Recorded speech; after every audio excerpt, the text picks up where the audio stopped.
അത് നല്ല സൂപ്പറാ. തക്കാളി അതേപോലെ തന്നെ ഇഞ്ചി പിന്നെ ഗുഡ് മോർണിംഗ് ഗായ്സ്. അപ്പോൾ ഇന്ന് നമുക്കൊരു കുട്ടി ഡേ ഇൻ മൈ ലൈഫ് കണ്ടാലോ. നമുക്ക് ആദ്യം തന്നെ ഈ ഒരു ഡേ ഒരു കോഫിയിൽ സ്റ്റാർട്ട് ചെയ്യാം. ആദ്യം നമ്മൾ ബ്രൂ ഇട്ടിട്ട് അതിലോട്ട് കുറച്ച് ഷുഗർ കൂടെ ആഡ് ചെയ്ത് നന്നായിട്ട് ബീറ്റ് ചെയ്തെടുക്കാം. നമുക്ക് നല്ല അടിപൊളി ഡാൽഗോണ ക്രീം കിട്ടും. പിന്നെ അതിലോട്ട് കുറച്ച് മിൽക്ക് കൂടെ ആഡ് ചെയ്ത് കഴിഞ്ഞാൽ നമ്മുടെ കോഫി ഇവിടെ റെഡിയാണ്.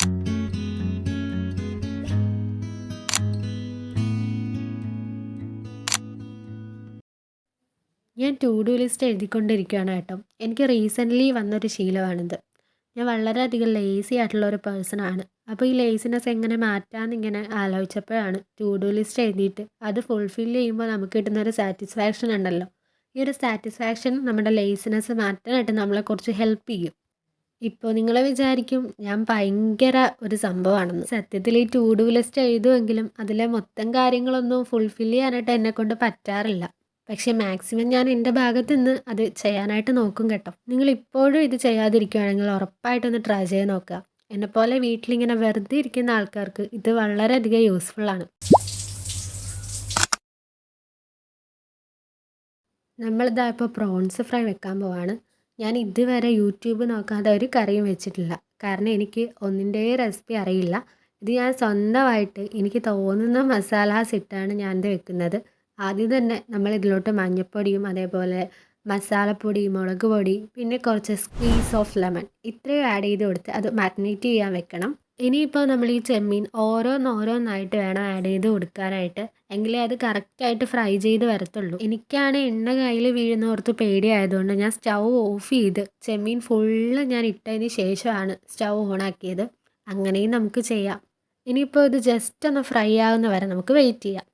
ഇപ്പം നമ്മൾ ചെമ്മീൻ ഫ്രൈ വെച്ചുകൊണ്ടിരിക്കുകയാണ്.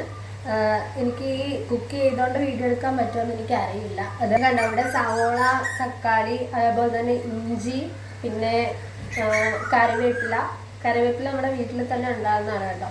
ഇത്രയും കാര്യങ്ങൾ അമ്മ അരിഞ്ഞ് വെച്ചിട്ടുണ്ട്. നമുക്ക് ഇതൊക്കെ ഈ ഒരു ചെമ്മീൻ ഫ്രൈ ആയി കഴിഞ്ഞിട്ട് ആ എണ്ണയിലിട്ടാണ് നമ്മളിത് വഴറ്റിയെടുക്കാൻ പോകുന്നത്. കഴിഞ്ഞ വീഡിയോസിലൊക്കെ ഞാൻ പറഞ്ഞിട്ടുണ്ടായിരുന്നു ഞാൻ ജർമ്മൻ പഠിക്കുന്ന സ്റ്റുഡൻ്റ് ആണെന്ന്. അപ്പോൾ എൻ്റെ ഫസ്റ്റ് ലോങ് വീഡിയോ ജർമ്മനിൽ സംസാരിച്ചിടണമെന്നായിരുന്നു എൻ്റെ ആഗ്രഹം. ഞാൻ ജർമ്മനിൽ അത്ര പെർഫെക്റ്റ് ഒന്നും അല്ല.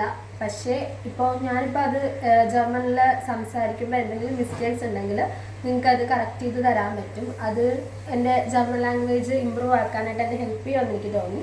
അപ്പോൾ അടുത്ത ലോങ് വീഡിയോ എന്തായാലും നമ്മൾ ജർമ്മനിലായിരിക്കും എടുക്കാൻ പോകുന്നത്. അതായത് നമ്മൾ സംസാരിക്കുമ്പോൾ ജസ്റ്റ് ജർമ്മനിലായിരിക്കും അത് സംസാരിക്കാൻ പോകുന്നത്.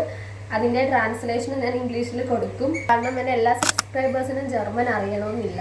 മുമ്പത്തെ ഈ ഒരു വ്യാഴാഴ്ച ഈ ഒരു ടൈം എന്ന് പറയുമ്പോൾ അതായത് കറക്റ്റ് 12-ാം തീയതി കറക്റ്റ് വ്യാഴാഴ്ച ഫെബ്രുവരി 12 ആയിരുന്നു എനിക്ക് ജർമ്മൻ എക്സാം ഉണ്ടായിരുന്നത്. അപ്പോൾ ഇത് കുക്ക് ചെയ്തുകൊണ്ട് വീഡിയോ എടുക്കാനുള്ള പ്രാക്ടീസ് എനിക്ക് ആയിട്ടില്ല. ഒന്നെങ്കിൽ കുക്കിങ് നടക്കില്ല, അല്ലെങ്കിൽ വീഡിയോ എടുക്കുന്ന കാര്യം നടക്കില്ല. അപ്പോൾ ഈ കറി സെറ്റായി കഴിഞ്ഞിട്ട് ഞാൻ അതിൻ്റെ വീഡിയോ കാണിച്ചു തരാം. അതേപോലെ കറി എങ്ങനെ ഉണ്ടായിരുന്നു എന്നുള്ളത് ഞാൻ അഭിപ്രായം അമ്മയോടോ അനസിയോടോ ചോദിച്ചിട്ട് അവരെ കൊണ്ട് പറയിപ്പിക്കാം. ഓക്കെ,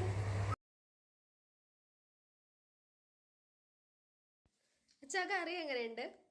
അത് നല്ല സൂപ്പറാ, നല്ല ടേസ്റ്റ് ഉണ്ട്. ഇത് ഞാൻ ഒരിക്കലും പറഞ്ഞു പറയിപ്പിച്ചല്ല കേട്ടോ. അച്ഛനാണ് നമ്മുടെ ഒരു ഫുഡ് ചെക്കർ എന്ന് പറയുന്നത്. കാരണം എന്തെങ്കിലും കുഴപ്പമുണ്ടെങ്കിൽ അച്ഛൻ അത് മുഖത്ത് നോക്കി തന്നെ പറയും. സത്യത്തിൽ പറയുവാണെങ്കിൽ കറി അടിപൊളിയായിരുന്നു കേട്ടോ. വ്ളോഗാണ്. ഈ വ്ളോഗിനെ പറ്റി നമുക്ക് എന്താ പറയാനുള്ളത്? നന്നായിട്ട് ഇഷ്ടപ്പെടുകയാണെങ്കിൽ സബ്സ്ക്രൈബ് ചെയ്ത് എല്ലാവരും സപ്പോർട്ട് ചെയ്യണം. Okay, by.